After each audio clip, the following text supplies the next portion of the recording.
to look at a pre-preparatory examination, Physical Sciences, paper 2, which is our chemistry, and it's a September paper. Marks is 150, and then the duration is 3 hours. Right, so we're going to proceed to the next page, which is our instructions. Then we're going to dive into our multiple choice questions there, starting with question 1.1, right? So it reads here, which one of the following is a tertiary alcohol, right? So for us to be able to answer this one, we need to start by defining a tertiary alcohol, right? So to define a tertiary alcohol, we're saying we're going to define it as the C atom, the C atom bonded to the hydroxyl group, hydroxyl group is bonded to three other C atoms, right? Three other C atoms. Like that, right? So this is the definition of a tertiary alcohol. Then after that, we're going to look at our option A, which is butane, one all there. I'm going to say butane has got 4 carbons, 1, 2, 3, 4, right? So we're told on carbon number 1 there, I will make it this one. Carbon number 1 is bonded to what? To an OH, right? So having said that, now we're going to focus on this C that is actually bonded to this hydroxyl group. We can see it's only bonded to one other carbon. So our option A is incorrect there. So take note, the rest are hydrogens, but I'm not going to indicate them for now. Then second option, which is our option B, says propane 2. Also prop means 3 carbons. So it's 1, 2, 3 like that, right? Then on carbon number 2, we're told that's where we're having our alcohol, right? So it's going to be NOH there, right? So after that, hydrogens like that. Remember carbon bonds 4 times. Then our main focus is going to be on this carbon that is actually bonded to the hydroxyl group, right? So it is also bonded to, other carbons 1, 2, right? So it means this one is a secondary alcohol. Therefore, that answer there is incorrect. Then we proceed to option C, which says 2-methyl butane 1-ol, right? So the longest chain is 4. There is going to be 1, 2, 3, 4. And then on carbon number 2, we're told also there is a methyl there, right? So it's going to be a CH3 like that. And then after that, also what we know about this is that now we also have an OH, right? So an OH that is bonded on what? 1-ol. So it means the first carbon there, right? OH there, right? So this is what we are having there. Then after that, we can look at this C atom, right? So we can see it's only bonded to what? To one other carbon. Therefore, option C is also incorrect. Then we proceed to option D, which is methyl propane 2-ol, right? So propane means prop means 3 carbons, 1, 2, and 3. Then also we now know that we are having a propane 2-ol, the alcohol or the hydroxyl group is bonded on carbon number 2. Then after that, we also have the methyl group, which is our CH3 there, right? So having said that, now we can see that if we were to focus on our C that is bonded to this OH there, is also bonded to other carbons 1, 2, 3. So our correct answer there is going to be option D, which is our methyl propane 2-ol. So D is the correct answer there. Then we proceed to to question number 2, which reads there, which consider the following organic compounds. We're considering the organic compounds there. Then we're having option 1, 2, 3 until 4. And then which one of the above are chain isomers, right? So we're looking for what we refer to as what chain isomers. Same molecular formula, but different what chains there, right? So therefore, now let's look at the first option there. Given there, I can see the first one there is actually going to be how many there are. According to this, I'm going to have the name that says 2-methyl, 2.3, 2.3, dimethyl,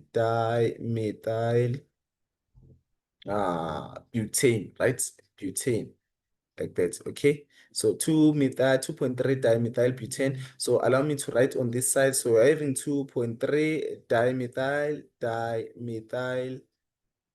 butane, right?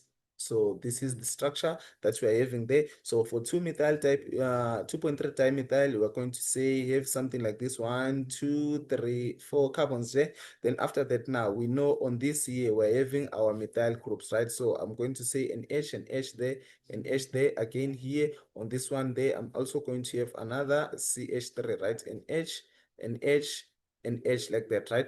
Then the rest they are actually going to be our hydrogens like that, right? So this is our option A there, or is item 1 there. Okay, so this is our methyl butane, right? Then we look at option 2 there, which is this one there. According to that, is our 2-methyl pentane, right? So option 2 is 2-methyl 2 dash methyl pentane, right? Okay, pentane, like that. Okay, so 2-methyl pentane. But from the look of things here, if I can see here, this was supposed to be a CH3. Generally, because it's a CH2, it means this one I can actually render this one out automatically. Then let me focus on option number 3. So option number 3 is actually going to give me a value of what? 3 IUPAC name, 3-methyl pentane, 3 dash methyl pentane. So 3-methyl pentane, right? Okay, this is what I'm actually having there, right?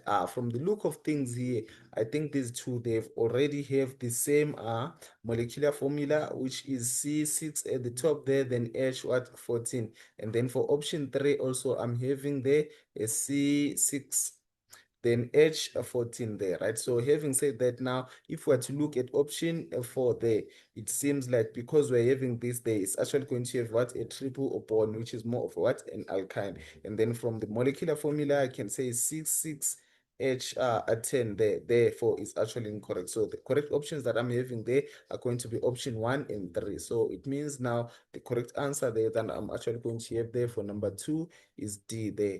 This is 1 and 3, right? They've got the same molecular formula, but different what change there.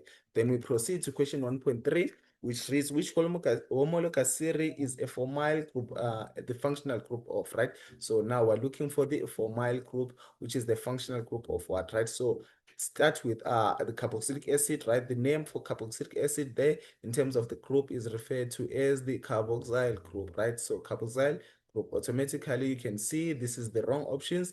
Then for ketone, we have our carbonyl group there, and then carbonyl group there. Then for option D, C, the what we are having there is our what? Our formyl group, right? So this is our formyl group, right? So according to this day, we're looking for the one that has got a formyl group. So our option C is the correct answer. Therefore, our correct answer there is going to be option C. Then we proceed to question 1.4. So question 1.4 there reads a piece of magnesium ribbon reacts with excess hydrochloric acid according to the following equation. Then this is the equation that is actually given then. Then after that, we are asked which one of the following changes will not affect the reaction rate, right? So something that will actually not speed up or slow down the reaction rate there, right? The one that does not have any impact, right? So we're having the option A that says putting the reaction mixture in hot water. Therefore, in terms of this, we're talking about what temperature as a factor. So we do know the temperature. If there's a change in temperature, the rate of reaction also what changes there, right? So remember, temperature is the average kinetic energy within the particles there, right? So B there, we're going to say option A is incorrect there. It will actually affect the reaction rate. Then B, using the same mass of what a powdered magnesium ribbon there. So we're using a powder, therefore it means now surface area is actually what's affected there. So in terms of what the surface area there, so it does do have an impact there. Then C, it says increasing the volume of the hydrochloric acid, right? So the most important term there, it says at the volume, right? So this one doesn't change the concentration of the solution, so it's volume there. So had we increased the concentration of this hydrochloric acid, yes, it was going to have an impact. Then option D says increasing the concentration, yes, this is what we're looking for, of the hydrochloric acid, right? So if we change the concentration of the hydrochloric acid, it's actually going to have an impact. Actually, it will affect the reaction rate. But however, our main focus is the one that will not affect, right? So will not affect. So it means our correct answer there is going to be option C, that increasing the volume of what? Of hydrochloric acid. Then we proceed to question 1.5, which reads, which one of the following statement is correct for a chemical reaction at equilibrium, right? So we need the statement that is correct for a chemical reaction that is at what?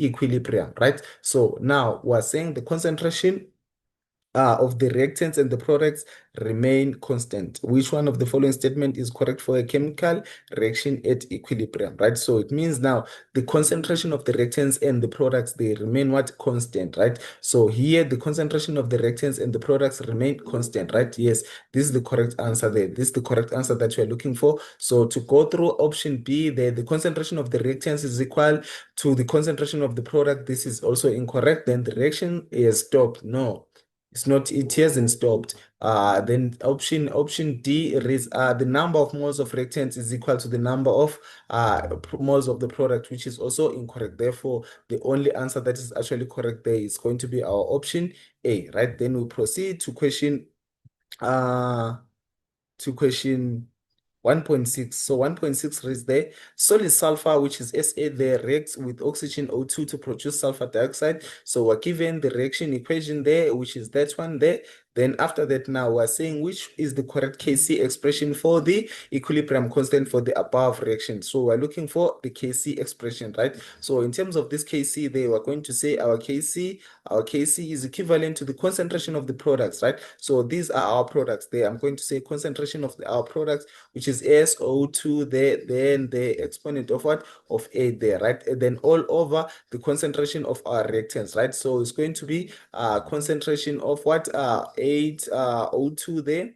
O2, which is a gas, right? And then to the exponent of what? Of 8, right? So let's take note, when it comes to this Kc expression, we do not include what? Solids and what? In liquids. Therefore, we are not supposed to add this one, right? So we are going to look for an option that is actually going to match with this one. So the one that actually matches with this one is option B. This one is correct, right? This one is incorrect because what they do, they also included the concentration of a what? Of a solid, right? So we do not include the concentration of a what? Of a solid. And then this one again is incorrect. They started with reactants at the top, then products at the bottom, and then this one also SO2 there. They forgot to put the exponents there. It was supposed to be an 8 and an 8. So if it's like this is actually going to be what? To be incorrect then. Then we proceed to question 1.7. 1.7 here we're asked to, according to Arrhenius theory, what is a base, right? So according to Arrhenius, a base is a proton acceptor, right? So it means now our option there for 1.7. Okay, so Arrhenius, Arrhenius, not according to Lowry Bronsted, sorry. It's Arrhenius, right? So it means our option A there, a proton donor is an acid. This is an acid according to what? Acid according to Lowry Bronsted, right? So Bronsted Lowry. So I'll just like say LP there, and then a proton acceptor. This is a what? This is a base according to who again? According to Bronsted Lowry. Okay, or Lowry Bronsted there, right? Then our option A and B are already wrong, right? Then we say option C, right? So option C reads a substance that dissociates in water to form a H plus ion, right? So this is an acid according to what? To Arrhenius. Then the option that you're looking for might be D. So it says here D, a substance that dissociates in water to form OH what ions, right? So this is the one that we're looking for, a base, right? So the correct option there is going to be option D there, right? Okay. To proceed to 1.8, it says consider the reaction below, right? So the reaction below is this one there. Then we're saying which one of the following are two acids in the above reaction, right? Basically, for us to be able to do this, we're going to like quickly pair them, right? So here we're going to look for a substance that has got a difference of what? Of an H plus, right? So I'm going to compare this from the reactants with the products, right? So I can see here the only change between this and that, right, is the H plus, right? So can you see here I'm having H2, here I was having H3, right? So those are actually going to formulate my acid-base conjugate pair. And then this one already, you can see it's supposed to pair with that one because now the only difference there is an what? Is an H plus, right? Hydrogen there. So according to this is my acid there, because an acid according to Arrhenius is a proton donor.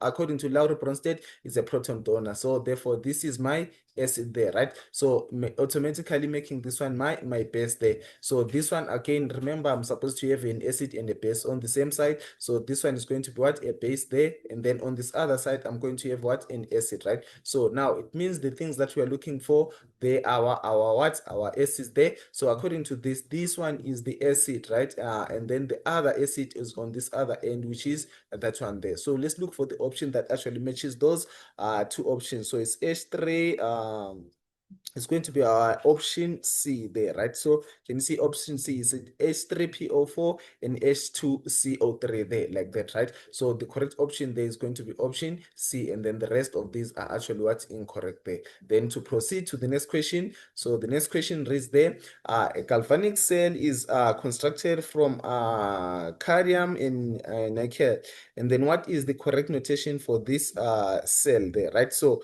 according to this now, we are supposed to start with the anode and then followed by the cathode, right? Okay, so it's supposed to be the anode, and then after that at the end here we're supposed to also have the cathode there, right? So if we're to go through these tables there, let me just like check there from our tables what we are going to have there. Let me just like scroll down there a bit for our tables there. Okay, so now what I'm looking for there according to this is our Ni, our cadmium, and our nickel there, right? Okay, so our cadmium there is going to be our Cd, right? Okay, so I'm looking for a Cd there, a Cd. Let me scroll a bit down, a little bit down there. Okay, so this is my Cd there. This is what I'm looking for, and then my Ni again, right? So this is what we are having there. Can you see this one is actually like least negative there, and then this one is actually going to be what more negative there, right? So according to the list that I'm actually going to have, right? So it means now my anode there is going to be this one is going to be the anode there, right? So and then this one is actually going to be the anode, and then this other one is going to be what my cathode there, right? Okay, so according to this, I'm supposed to start with a Cd, then end up with my Ni there, right? So to go back to this here, what we're having there, remember, if I'm to write my Cd there, let me just like copy this equation as it is. Cd2 plus 2 electrons, right? Cd2 plus, so we're having a Cd 2 plus 2 electrons to give me a reversible reaction of what a Cd there, right? So the other one, it was Ni, there is Ni2 plus again plus 2 electrons to give me a reversible reaction of what of Ni, which is a solid there, right? So yeah, just to confirm, that's what we are having there. Okay, so now in terms of this, right? So remember, we identified the one that is the anode there, which is our Cd, right? So if we're having that Cd there, it means now we're supposed to write flip it around, right? So this is the anode, right? So just remember, you flip the anode, right? So what I'm going to have here is a Cd, then after that I'm going to say a single arrow there, therefore Cd, then I'm going to get a Cd2 plus what 2 electrons, like that, right? So in terms of this now, what I'm having there, I will erase the one for the anode there. After flipping it, then I'm going to look for the other half equation for the what, for the Ni, right? So for the Ni there, we're going to write something like this, which is Ni 2 plus, and then plus 2 electrons, then to give me a single arrow, and then it's going to be my Ni, right? So remember, I said I'm supposed to start with the anode, then the cathode. So it means now I'm going to start with the Cd. So the options that actually start with Cd there, we can see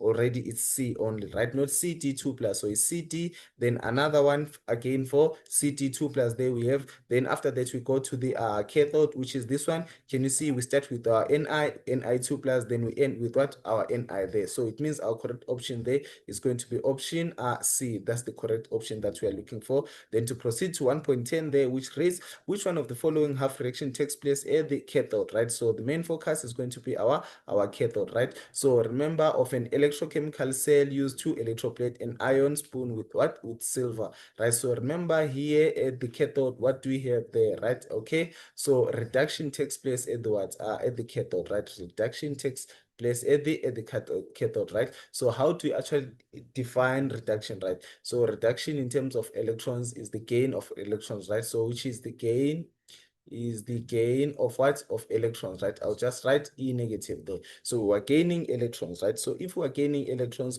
what does that mean? It means now we're going to say our option A there, right, is the correct answer for the what? For this silver. They're going to say cathode and electromagnetic silver spoon, right? This is the silver spoon, right? So it means here, what are we doing here? We are gaining electrons, right? So can you see here that silver He plus now is gaining these what? These electrons to formulate what? Your silver. So our option A is the one that is actually going to be what? The correct option. C and D are more of outliers because they are talking about what? The ion. Then this one here is the reverse, which is the opposite, right? So this is the opposite. So it's actually what's incorrect. So our correct option there is going to be our option A, where we're looking for the gain of this what? Of these electrons. So we're gaining these what? These electrons.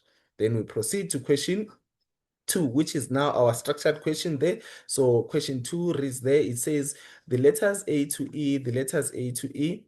So the letters A to E, the letters A to E in the table below represent 6 organic compounds, right? So we're having these 6 organic compounds. Then after that now, we're asked to write down the letters representing a compound with the general formula CnH2 N minus 2, right? So here we are, CnH2 N minus 2. So this basically is formulates an alkyne, right? So it means we're looking for an alkyne in terms of this here. It's an alkyne, right? So an alkyne has got what? A triple bond, right? Alkyne he has got triple bonds, right? So let's look for something that has got a triple bond, right? According to my analysis, this is the one that we are looking for, which is our option B, because B has got what? Triple bonds within that part there is where we're actually going to have our triple bond there, right? Then to proceed there, they're saying a ketone, right? A ketone is actually identified by this functional group, which is referred to as our carbonyl group, right? So it means our option there is going to be option D, because this is where we're actually having our what? Our carbonyl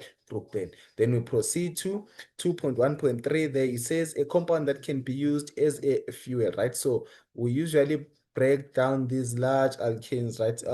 To formulate what? Smaller consumable I can just say hydrocarbons. We use hydrocarbons as what? As fuels, right? So we're having our option A and our option B, which are our what? Our hydrocarbons there. Okay. So we're having our hydrocarbons there. I'm going to say my hydrocarbons there, which is my A and D, right? So my answers are A or D, right? So you can choose either one of them there, right? Then to proceed there, it says here after that it reads here an unsaturated hydrocarbon, right? So unsaturated there, it means we are having multiple bonds between what carbon to carbon what atoms, right? So therefore the only one that has got multiple bonds between carbon to carbon atoms is option what? B. So the correct letter there, I'm automatically going to write the letter B. Then to proceed to question 2.2, which reads for compound E, write down the name of the functional group, right? So name of the functional group, and we are focusing on compound E, right? So this is our compound E,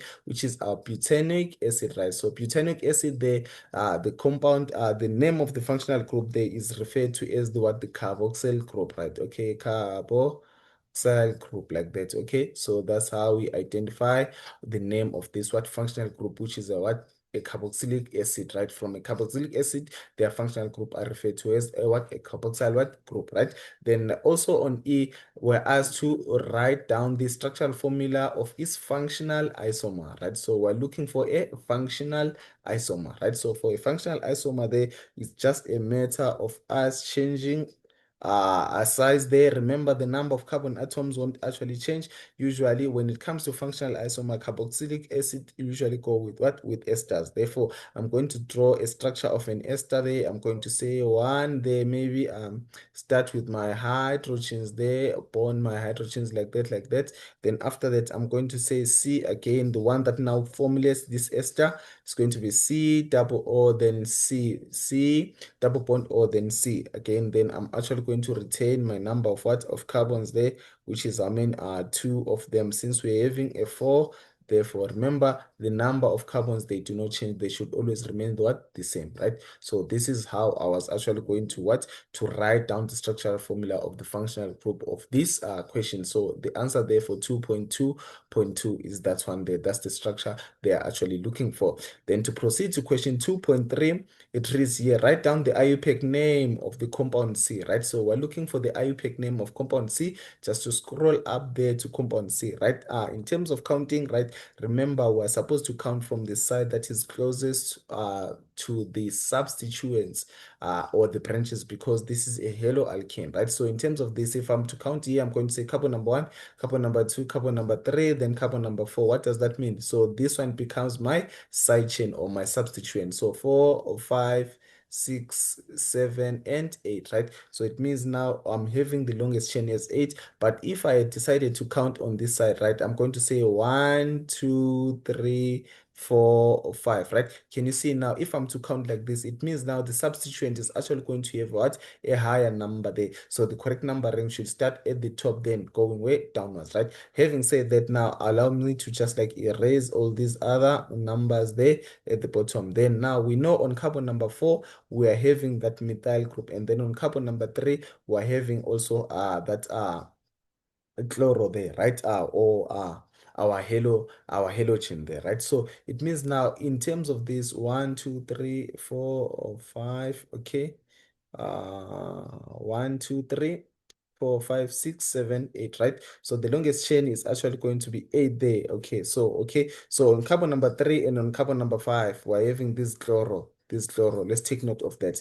We're having this chloro, right? It means here I'm going to say which one comes first, the chloro and the methyl alphabetically is going to be the chloro. Therefore, I'm going to say 3 on carbon number 3, I'm having a chloro, and then on carbon number 5 also, I'm having this chloro. So it's carbon number 3, that one, and carbon number 5, I'm having a chloro. So in total, I'm having 2. Therefore, I'm supposed to say dichloro. Then after that dichloro, then on carbon number 4 here, on this carbon here, 4, I'm having this what subchain or this substituent, which is more of an alkyl group, and then the name of it is a methyl. So I'm going to say dash. Remember the letters and the numbers, you separate them with a what? With a hyphen. Then I'm going to say methyl, and then the longest chain there is 8 carbons, which is our octane, right? So the final name is going to be like that. So the final name there is going to be 3,5 dichloro 4 methyl octane. So that's our answer there for compound C, which is our IUPAC name there. Then to proceed to, again, we are asked to write down the IUPAC name of compound D, right? So let's look at compound D and see what we have on compound D, right? So on compound D, what we're having there is what it's more of a ketone, right? So it's a ketone, right? Remember the suffix for ketone is on, right? So in terms of this, let's count the longest chain there is 1, 2, 3. We're having 3 carbons, therefore it's prop, right? So I'm going to say propane dash 2 on, right? Dash 2 on, right? Okay. So sometimes it can also be written as what? Propanone, right? Propanone, like that, right? But I prefer this one, which is propane 2 dash on, right? So that's our ketone there. So then to proceed to the next question. So the next question, which is our 2.4, it reads there.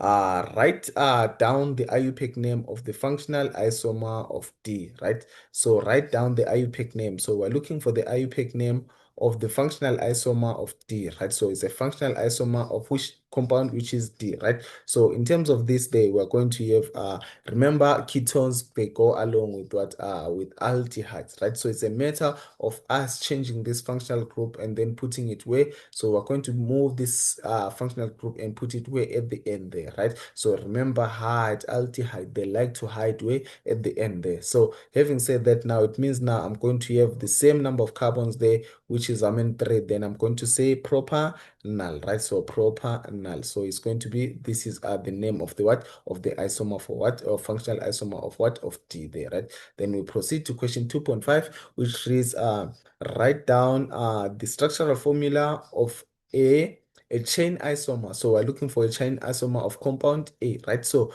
first thing we need to do is to look at compound A or structure A, which is A there. We're given A is our butane, right? So let's just like scroll down there to this part there. So it means here the original what we're having a butane, right? And then after that now we're looking for the chain isomer of this, right? So remember, same molecular formula but different what chain there, right? So it means now the longest chain I'm going to change it to 1, 2, 3, right? To 3, and then put my other carbon this side, right? So can you see it's still how many carbons? Total is 4, but now the chains are the ones that are actually what different. Therefore I'm going to add another hydrogen there, hydrogen like that, hydrogens.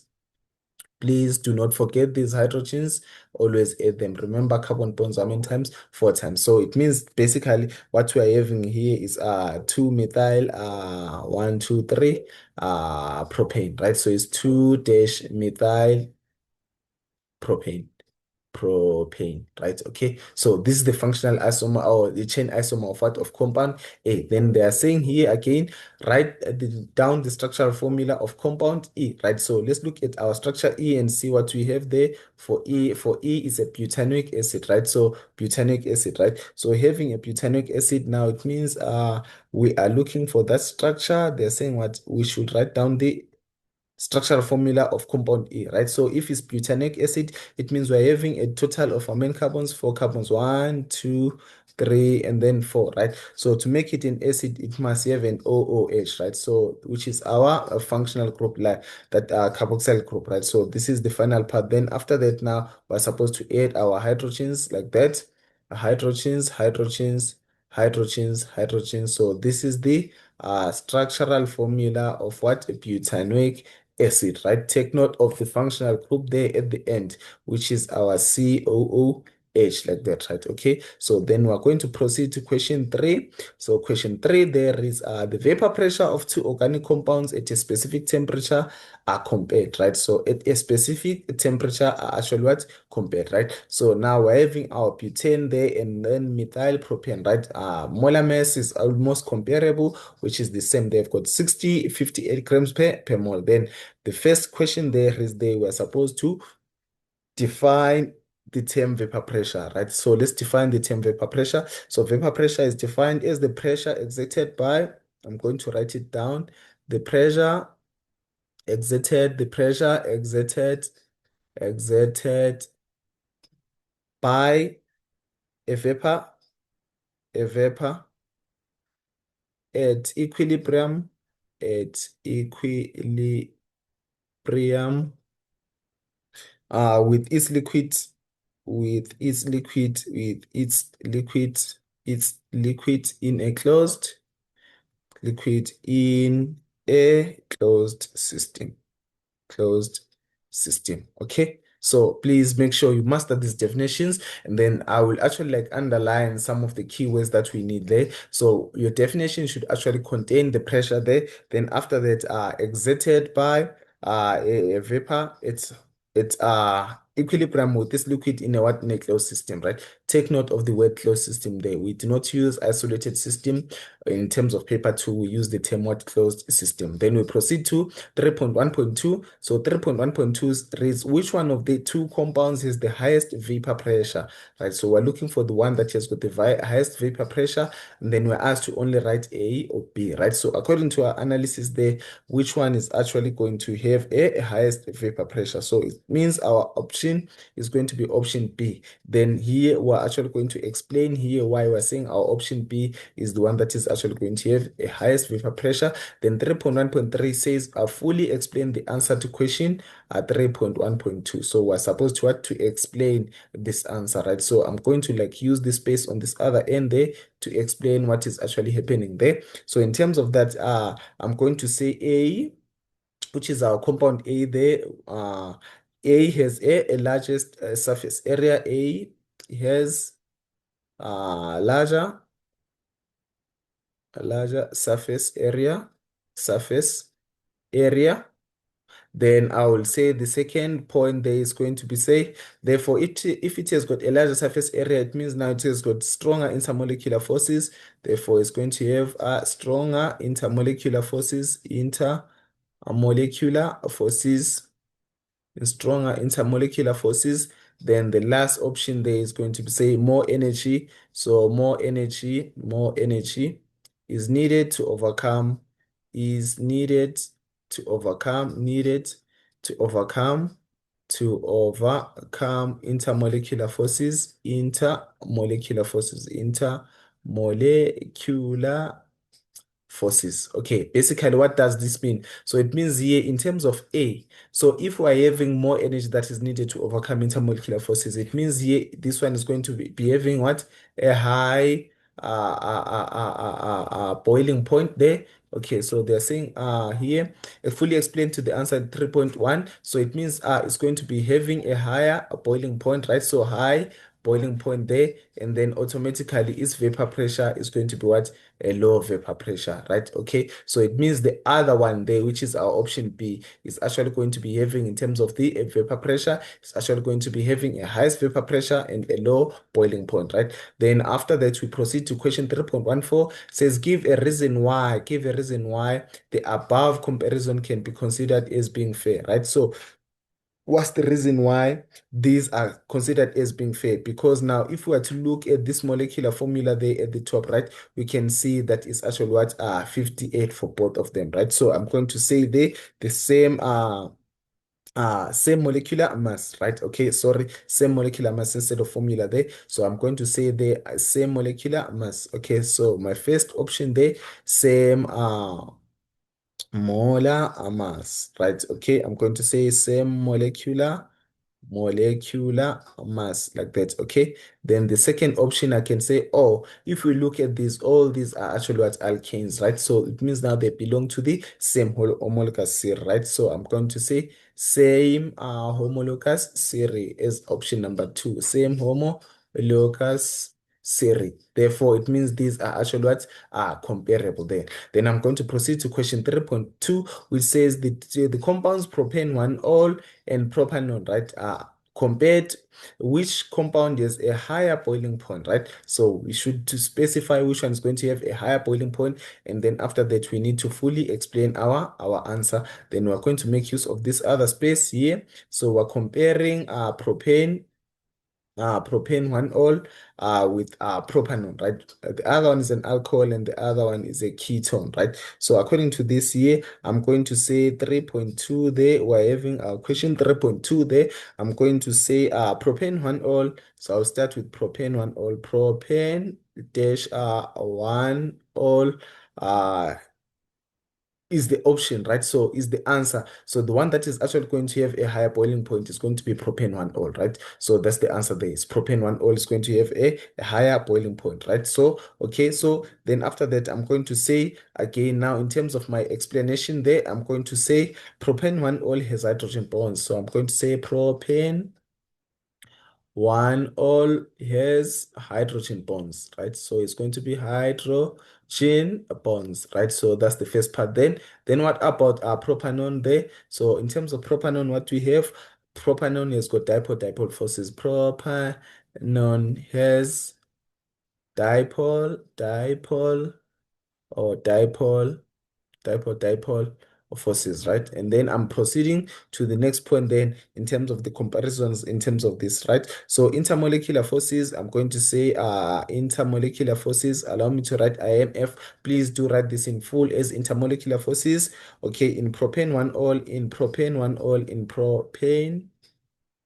1-ol are stronger than those,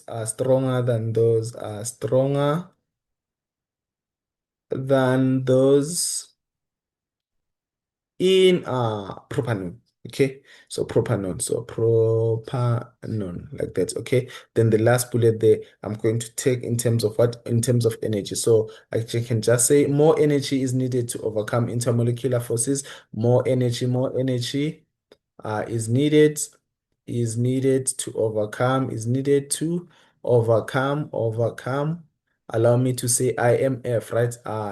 In hydrogen bonds, then in what? Hydrogen bonds, than in dipole forces, like that. Okay, so this is how we're supposed to attempt this question. Then I'm going to proceed to the next question, which reads there 3.3.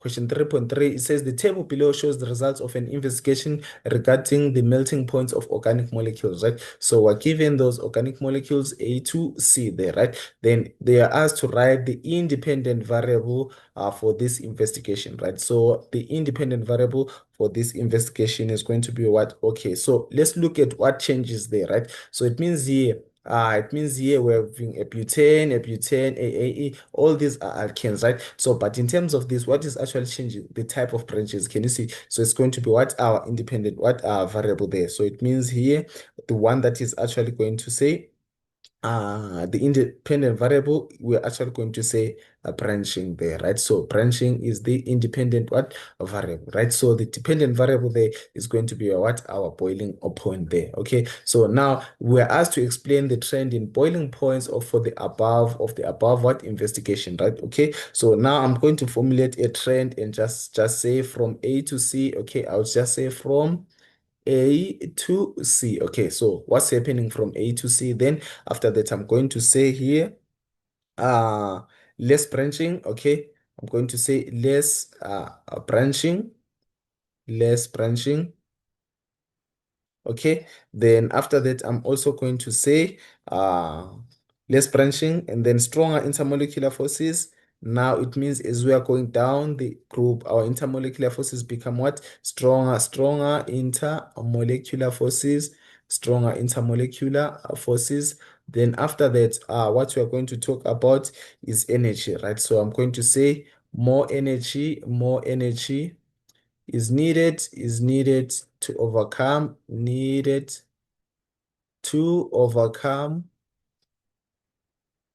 intermolecular forces in A. Intermolecular forces. More energy is needed to overcome intermolecular forces in what?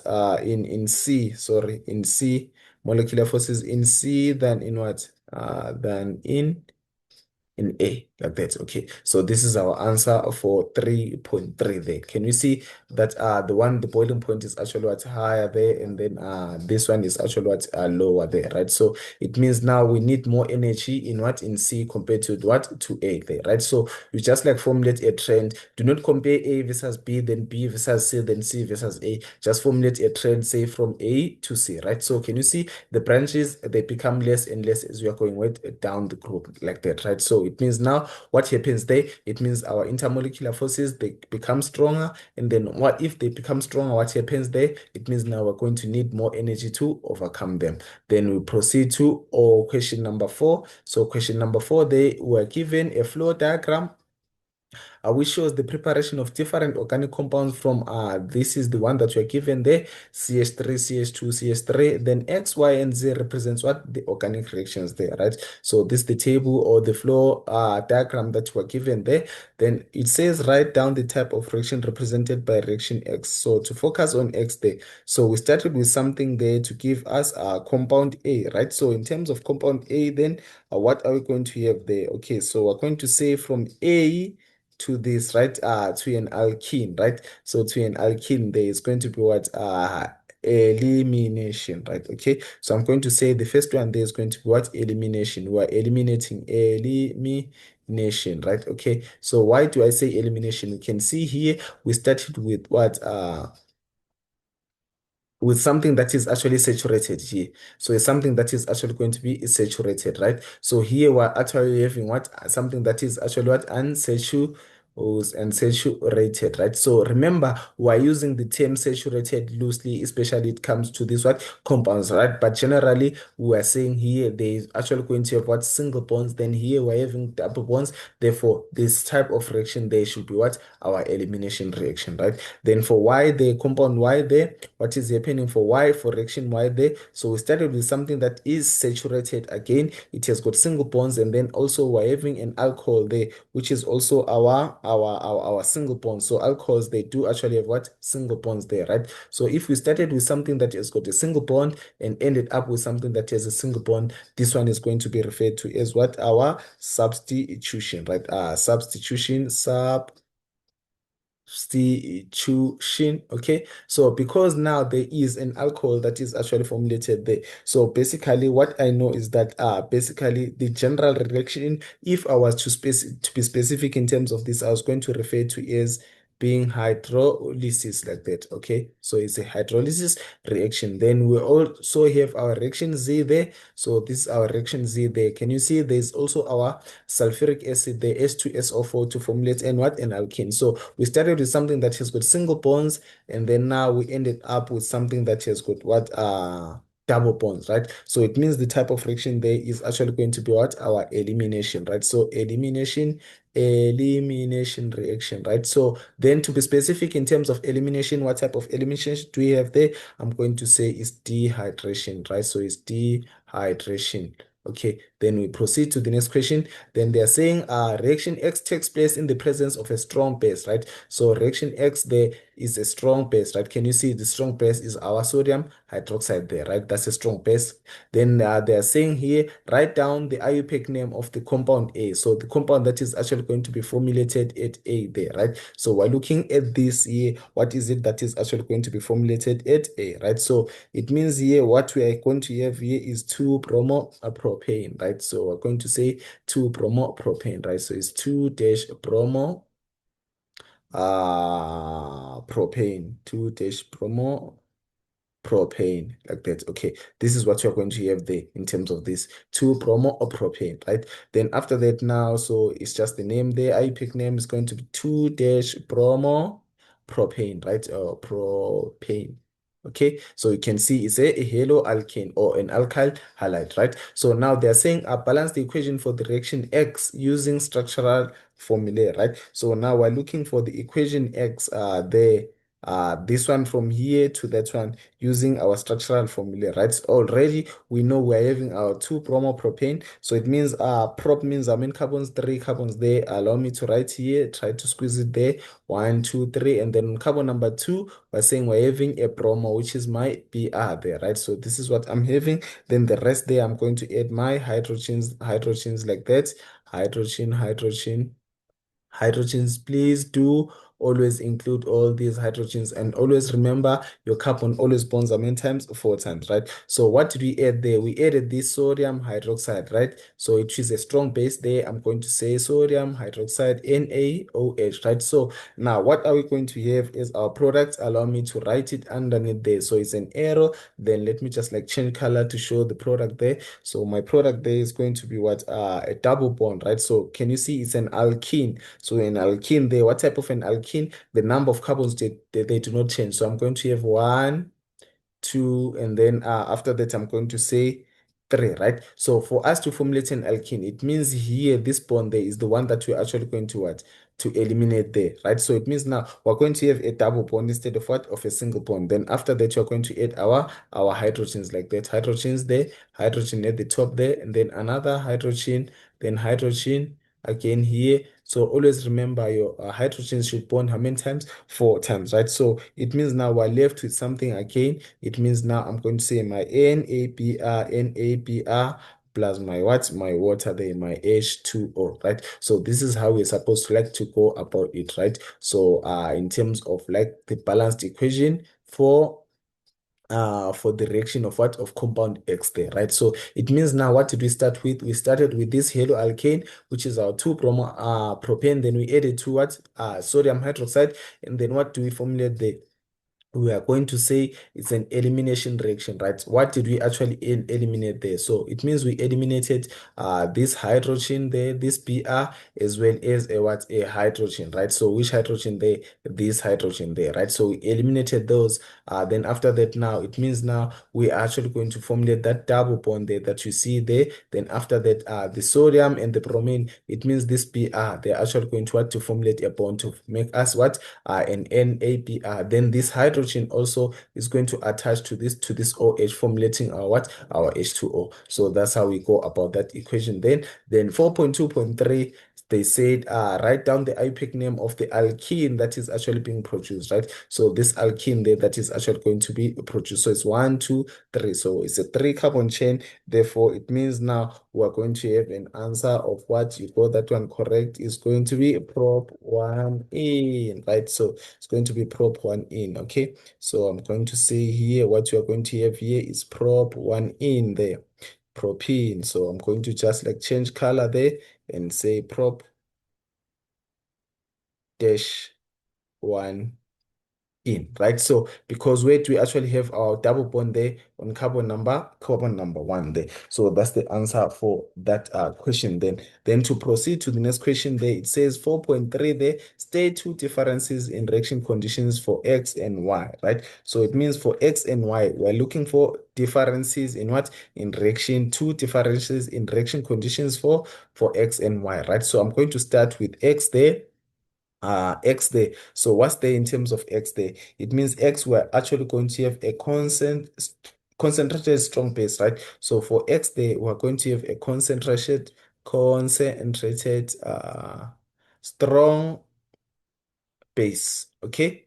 So usually it's actually accompanied by what? By heat, right? So I'm going to say heat. But for Y, what actually happens there is that we are going to have a dilute. So for Y, we usually use a dilute strong base, okay? Strong base. Can you see the other one is concentrated and then the other one is a dilute, right? So instead of using heat, we're actually going to specify and say here with what? Mild heat, like that. So those are the two differences that we can have in terms of what? X and what? And Y. Then to proceed to 4.4 there, just to look at X and Y. So this is the one that we are having there, the X part and the Y part, right? So for Y there, for X there, we're saying what you are using there is what? It's concentrated what? Strong base. Can you see already you are having your sodium hydroxide as a strong what? Base, but it should be what? Concentrated, right? So here also we're going to have what? A strong base, but it should actually be what? Be dilute, right? So, and then in terms of the heat there, we say mild heat. And then here we are actually going to just say what? Heat. Okay, so this is what we're having or as the differences between what X and Y. Then to proceed to question 4.4 says compound B is a secondary alcohol, right? So secondary alcohol, and then define the term secondary alcohol, right? So firstly, we define the term tertiary alcohol. Now we're going to proceed to define the term what? Secondary alcohol. So by definition, we're going to say secondary alcohol is when the C atom, so the C atom bonded the C atom bonded to the hydroxyl group Okay, so it's bonded to our main other hydroxyl is bonded to the C atom bonded to the hydroxyl group. Okay, let me add group there to the hydroxyl group is bonded to hydroxyl group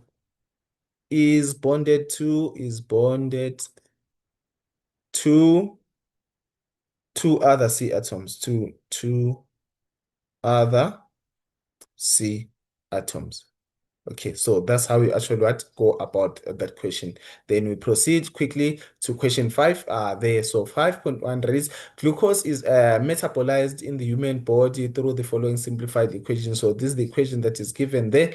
Then the graph below represents the energy changes for the above reaction, right? Then what we are needed to do there is to like ask the first part they're asking us, is this reaction endothermic or exothermic? And then we're asked to give what? A reason for our answer. So we need to identify whether this is what? Endothermic or exothermic. And then after that, you're going to say to give a reason for your answer. So it means here, our type of reaction there is going to be what? Exothermic. So we're saying the answer there is exothermic. Okay, so exothermic like that, right? So the reason there automatically I can just say delta H is what? Less than what? 0. Or if I want to talk in terms of the energy, so you can see the energy of the products, these are your products, is actually what? Less than the energy of the what? Of the reactants there, right? Okay, so you can just say that as a reason, but also you can just say delta H is what? Less than 0, or delta H is actually what? Negative. So those are your reasons behind an exothermic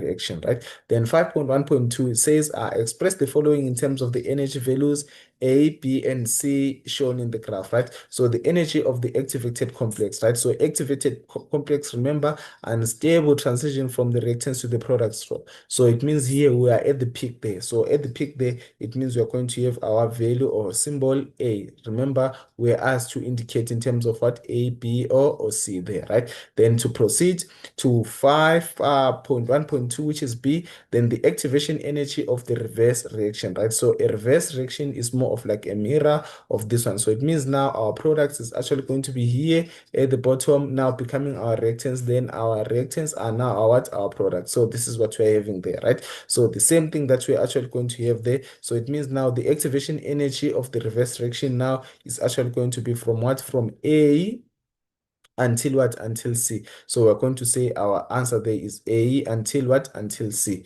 Then delta H for the forward direction, right? So delta H for the forward direction. So this is the forward direction, and then this is our reverse direction, right? So in terms of the forward direction there, it means now we're going to say products minus our reactants there. Remember, delta H by formula, delta H is equivalent to H products minus what? H reactants. H products minus what? H reactants, like that, right? So it means now what are we subtracting what from what, right? So it means here is actually going to be what? C minus what? B. So C is your product and then B. Therefore, I'm going to say C minus what? Minus B, like that. So that's how we're actually going to what? To get our answers there. Then we're going to proceed to 5.2. So 5.2 says in an investigation of a rate of reaction and access to, so okay, so this is the excess sulfuric excess 200 cubic centimeters of HCl concentration. So we're given a concentration of 0.5 mole per dm cubed, reacts with zinc powder at STP, right? So standard temperature and pressure. Then the following spontaneous reaction. So it means it automatically happens, this one, right? So takes place there. After that, this is the reaction that is actually given. Then we're told the volume of the hydrogen gas produced is measured at regular intervals, and the following graph is actually what drawn, right? Then after that, now we're asked to define the term. So this is the graph that is actually shows like the volume of the hydrogen gas produced, right? Take note also, they're saying in what? In cubic centimeters then, and then this is the time in what? In seconds. Then we're asked to define the term concentration, right? So concentration is defined as the amount of solutes. So amount of solutes per unit volume, right? Amount of solutes uh, per unit volume, like that. Okay, so that's how we define our concentration. Then 5.2.2, it says write down the limiting reagent for the above reaction, right? So we're looking for the limiting reagent, right? So from the above here, I can just say, remember what I'm going to focus on is my actually what? My zinc and HCl, right? So to look at zinc there and HCl, right? So these are my reactants. So one of them should be a limiting reactant or reagent, right? So in terms of this here, can you see there, according to the top part there, it says excess. What is in excess? Excess 200 kilometers, cubic centimeters of solution, which is our HCl. So it means our HCl is in excess, therefore automatically making our zinc the limiting what? Reagent. Therefore, I'm going to say, according to this, the limiting reagent is going to be my Zn, or what? I can write it in full as what? As zinc, like that. Then 5.2.3, they're saying calculate the mass of zinc that is used, right? So we're looking for the mass of zinc that has been what? Been used there, right? So for us to calculate this, I don't know, let me just like use space here. I'm going to start with the number of moles of what? Of HCl, of hydrogen gas that is produced, right? Because this is the volume that you are given there for the hydrogen gas, right? So I'm going to say the number of moles of hydrogen gas produced there is equivalent to what? To V all over Vm, right? So this is what I'm having. And then the volume that was actually given, that the one that is produced there, can you see, is 414,4 cubic centimeters, right? So it's in cubic centimeters. Remember, I'm supposed to convert that one to TM cube, right? So for us, we're going to say 414, comma 4, then we divide by a 1,000, right? So to get our answer in what? In TM cube. So if we divide that one, we're going to get a value of 0.4144 dm cubed, right? So always take note of the units of what? Of measurement. Here we are given in what? In cubic centimeters, right? So in this case, I'm going to say is equivalent to 0, 4144 all over the VM, right? So this is the molar gas volume, right, at STP, right? So we're given STP there, right? So the molar gas volume there is 22,4, right? So where do I get this from? We get it from our data sheet there, where we're actually going to have our VM, right? So can you see this VM there? So the VM at STP, right? So this is our STP, and then the value there is 22,4. Therefore, I'm supposed to divide by 22,4. So I'm going to say 22,4 like that, right? So if I do the math there, it's actually going to give me a value of 0,0185,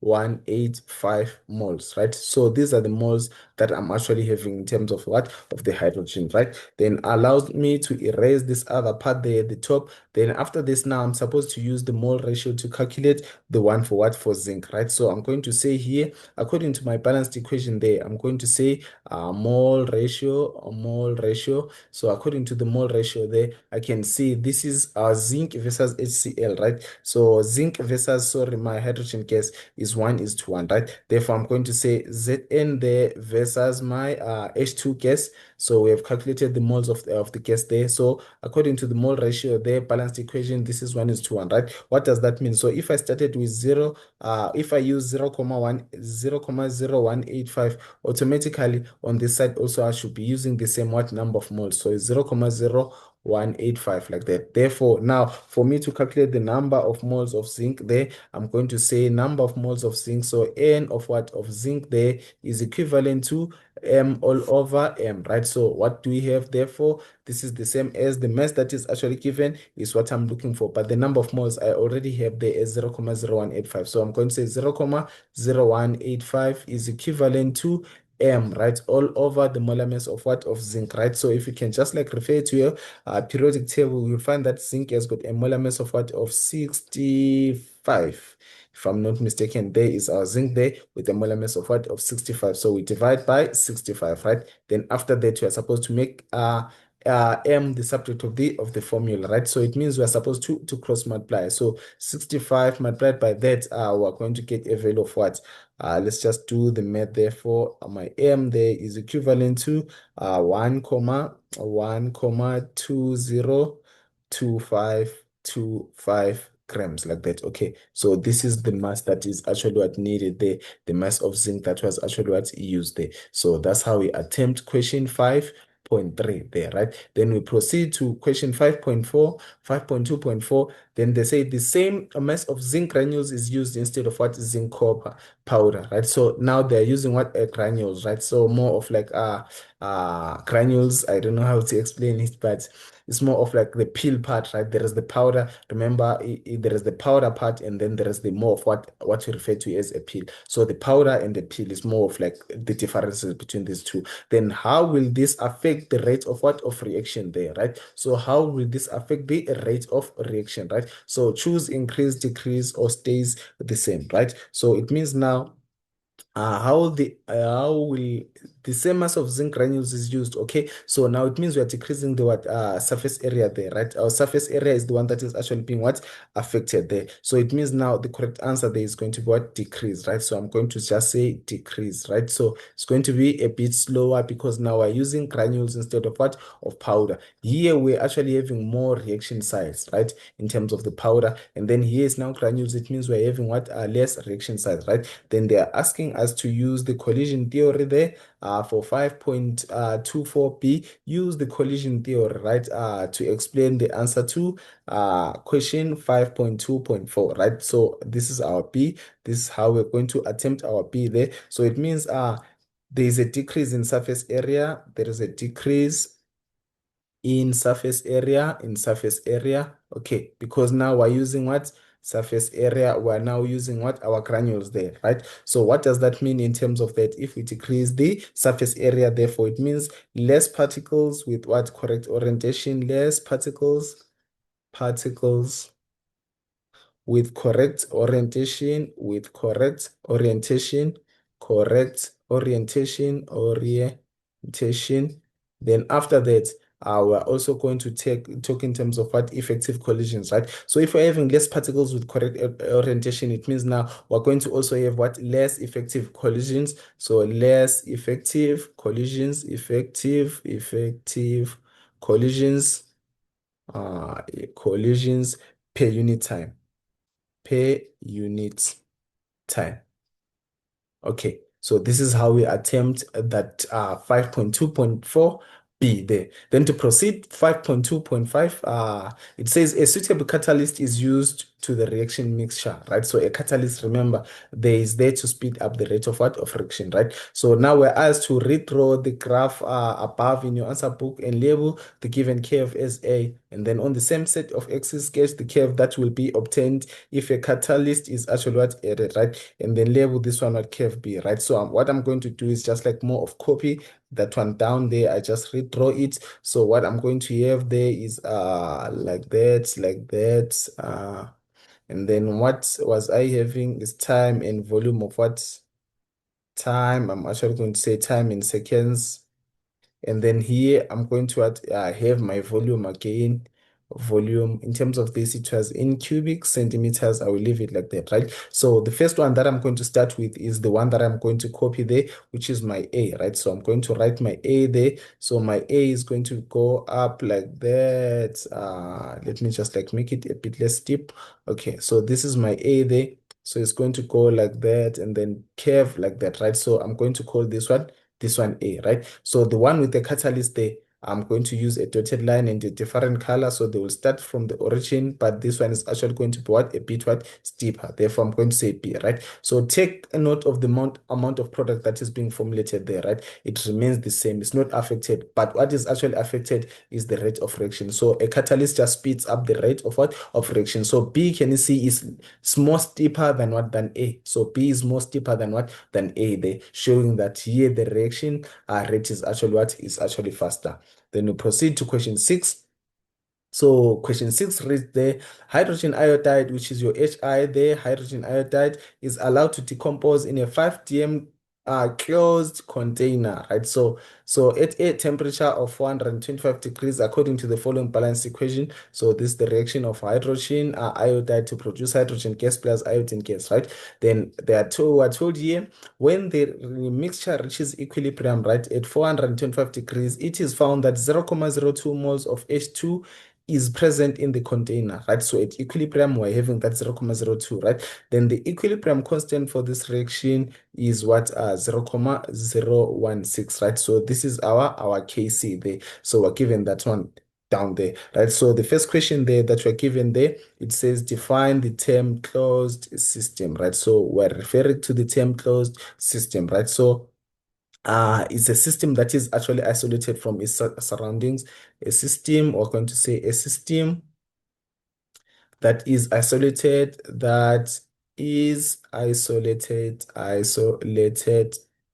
from its surroundings.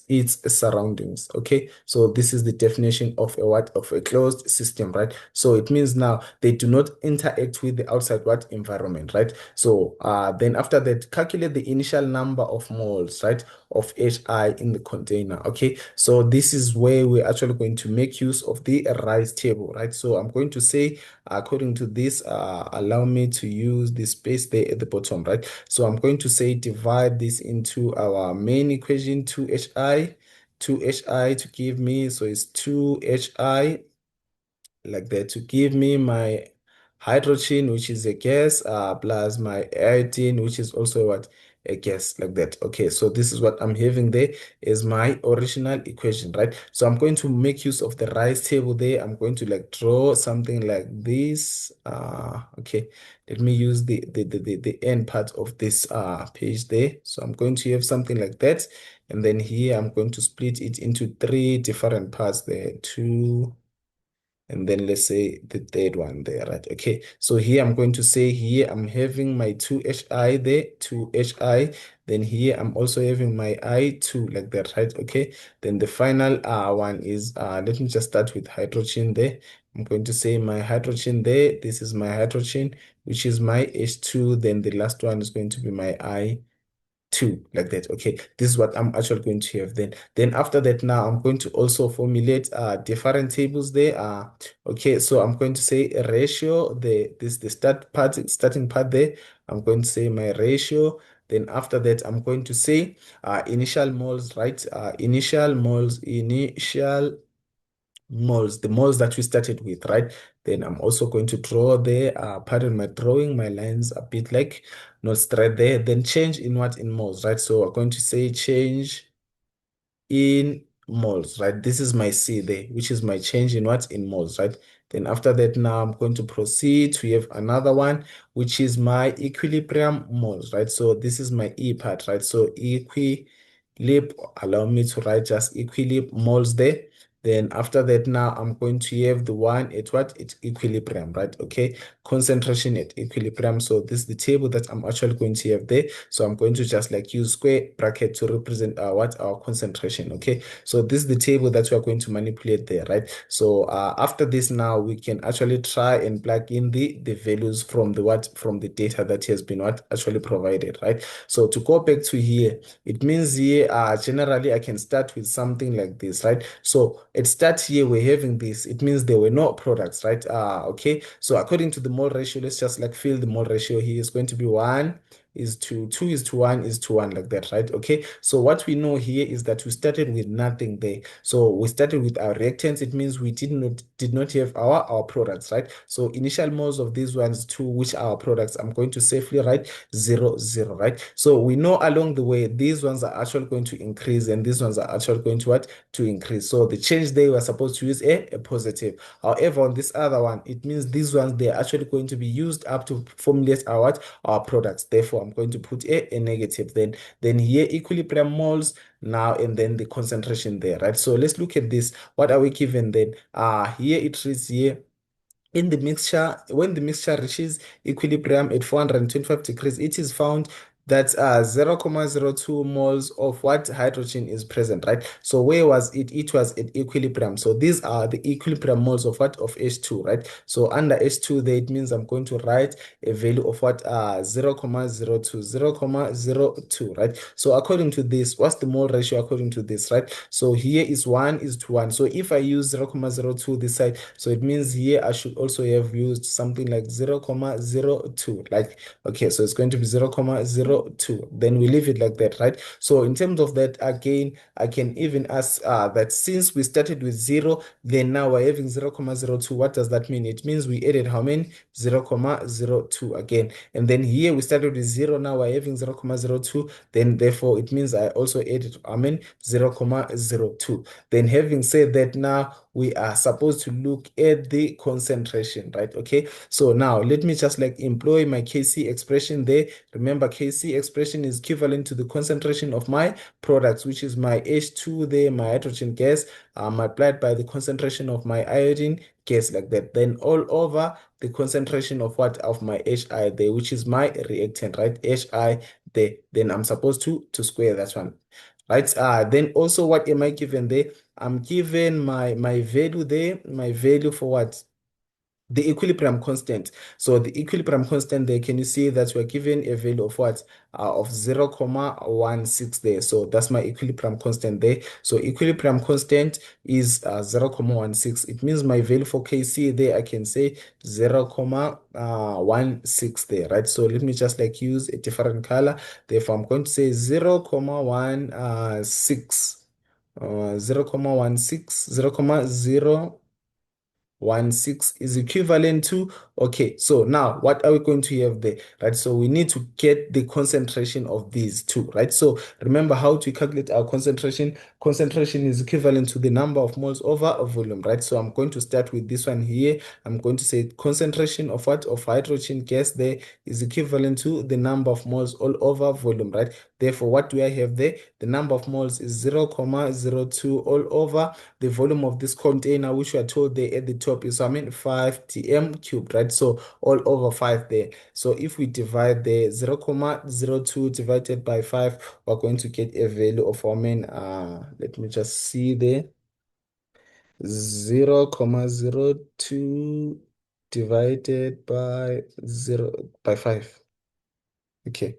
So I'm getting a value of 0,004, right? So it's going to be 0,004, right? Okay, so what is this? This is my concentration, right? So I'm going to say mole dm cubed, right? Okay, so this is the concentration I'm having there for H2, right? So I'm going to automatically write that one down, 0,004, right? So the same thing applies there.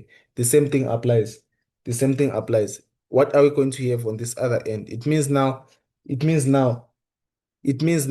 C is equivalent to what for I2 again. I'm going to do the same. So concentration of my iodine gas there is equivalent to N all over V, right? So the number of moles, can you see we still have the same, and then the volume is still the same. What does that mean? It means we're going to get the same value, which is 0,04, right? So I'm going to automatically write 0,004 mole per dm cube, right? So it means now we're having this concentration. So I'm having the concentration of this hydrogen and the concentration of this iodine. Therefore, I'm going to plug in their values at the top there, right? So it means 0,016 is equivalent to, I'm going to say 0,004, right? Multiplied by again 0,004, right? All over. So what am I having there? The concentration of my HI there. That's what I'm looking for, but I don't have it. Therefore, I'm going to say concentration of HI, then I'm supposed to what? To square it, right? So to make HI the subject of the formula, this is what I'm actually going to get there. So I'm going to say concentration of HI there.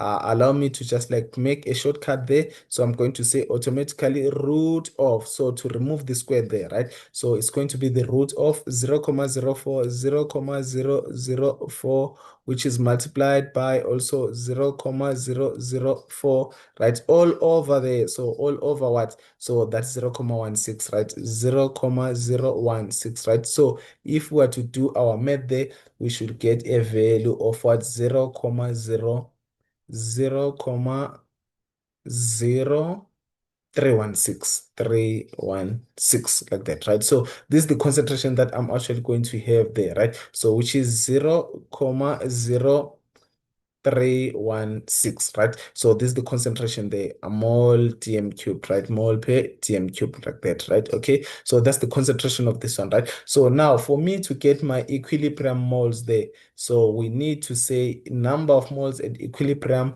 How do I calculate the number of moles, right? So for me to calculate the number of moles there, I need to get to the concentration of HI, right? Okay, so by formula there, if I can just say concentration of HI, just to change color there so that there can be a demarcation there. So I'm going to say concentration there. What's the concentration, right? So I'm going to look for concentration of HI there. Why do I use this formula and all over V? Is because I'm looking for the number of moles, right? So I got my value for concentration there. So we said concentration of HI is 0,0316, right? Is equivalent to the n that I'm looking for. The volume remains the same, which is 5, right? So if we cross multiply there, we're going to get a value of 0,158, right? So these are the moles that we're looking for there, moles at equilibrium. So this is the value that I'm going to write there, 0,158, right? So we're having 0,15 moles, 58 moles like that, right? So now in terms of this now, for us to get here to the negative, then we are supposed to use the mole ratio, right? So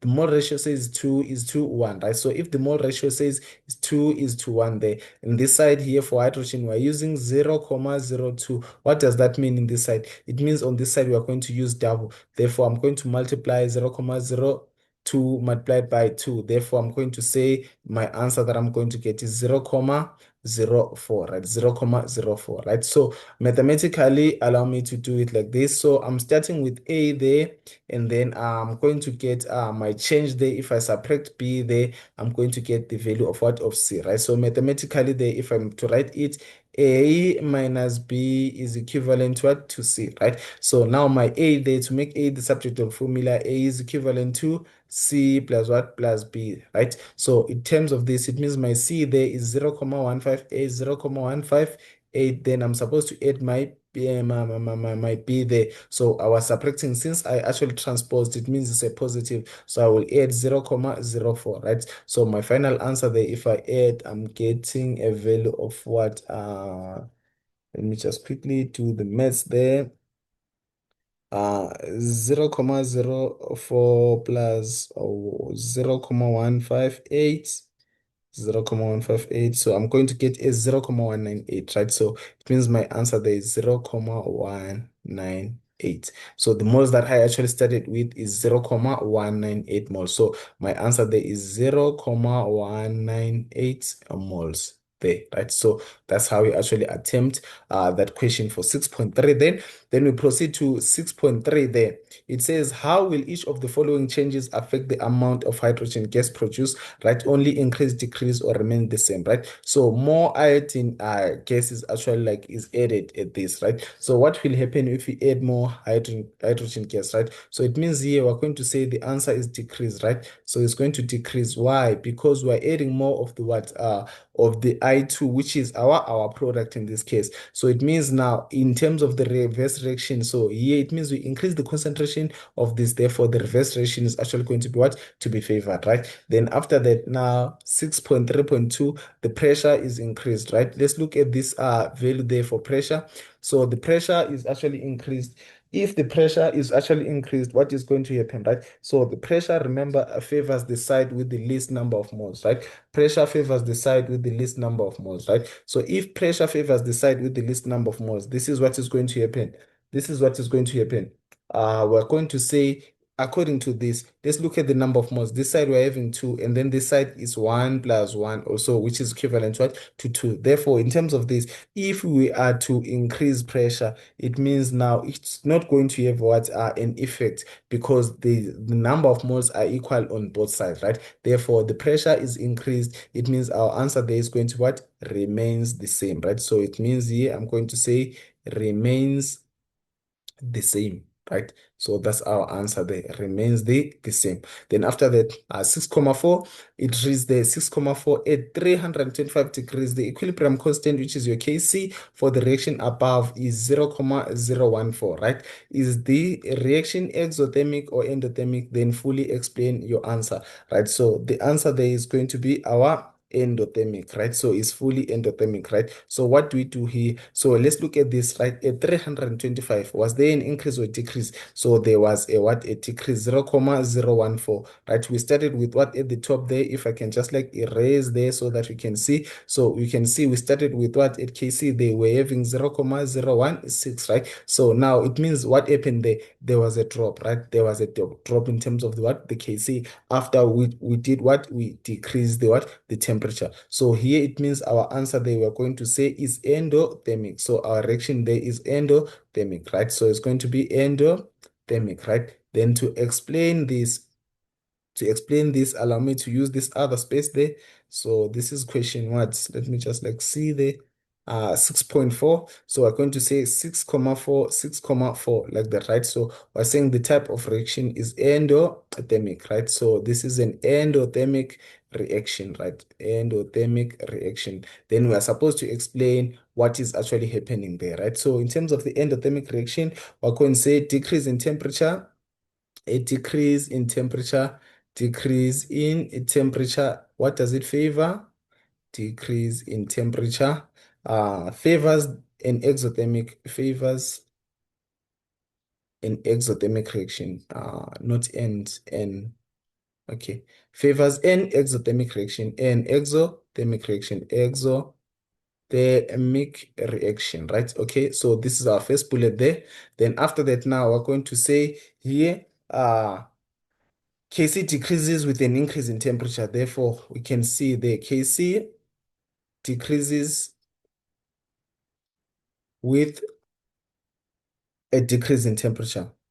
With a decrease in temperature. Decrease in temperature. Okay, so this is what we're having there. Kc decreases with a decrease in temperature. Therefore, the reverse reaction is favored. So reverse reaction is favored reaction is favored. Okay, that's how we are supposed to attempt question 6.4. Then now we're going to proceed to question 7.1. We're going to proceed to question 7.1.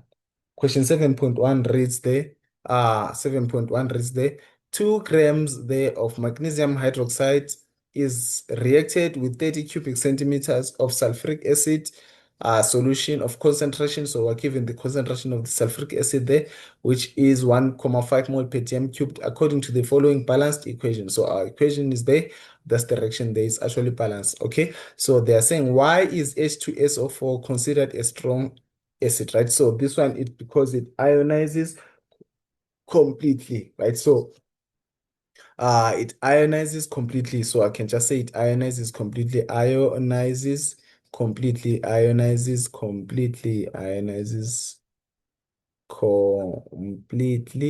Okay, so at times they say in water to produce H plus what ions, right? So it produces H plus what ions like that. Okay, so then after that, calculate the concentration of the final solution, right? So we've been asked to calculate the concentration of the final solution, right? So I'm going to manipulate this other space here. So we've been asked to calculate the concentration of that final solution, right? Let me use a different color there. Okay, allow me to pick that one.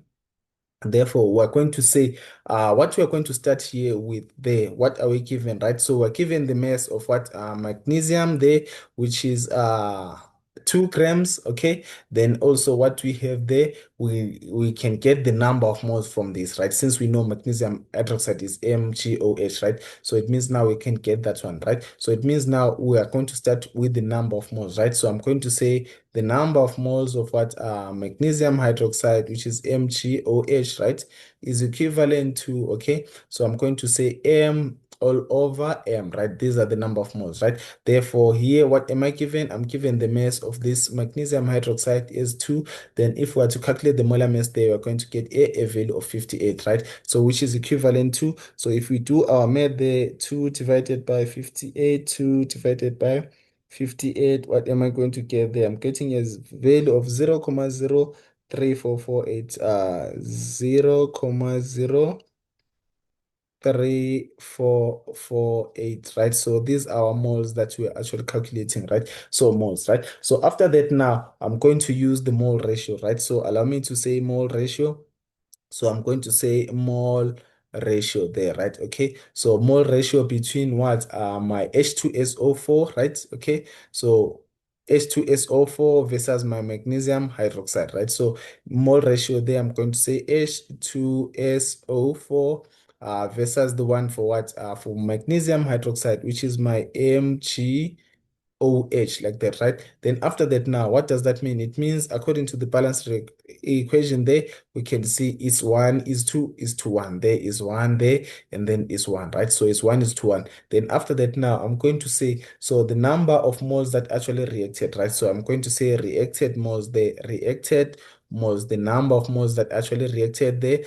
Since we're having this one for 0.03448 is for magnesium hydroxide. So it means here we're also going to have what the same because the mole ratio there is the same, right? 0.03448 like that. Okay. So this is the mole ratio that you're going to have there. Then after that now, it means now I can actually calculate the initial number of moles of what? Of H2SO4, right? So then N initial, I can say initial H2SO4, right? H2SO4, right? So how do we calculate the number of moles, right? So according to this, if I can look there, I'm already given what the concentration. I also have what the volume there, right? So it means according to this, remember your C is equivalent to N all over V. So automatically I made N the subject of the formula there, right? So which is equivalent to C multiplied by what? By V there, right? Therefore, now we are going to say the concentration that I'm given according to this there is 1,5 mole, right?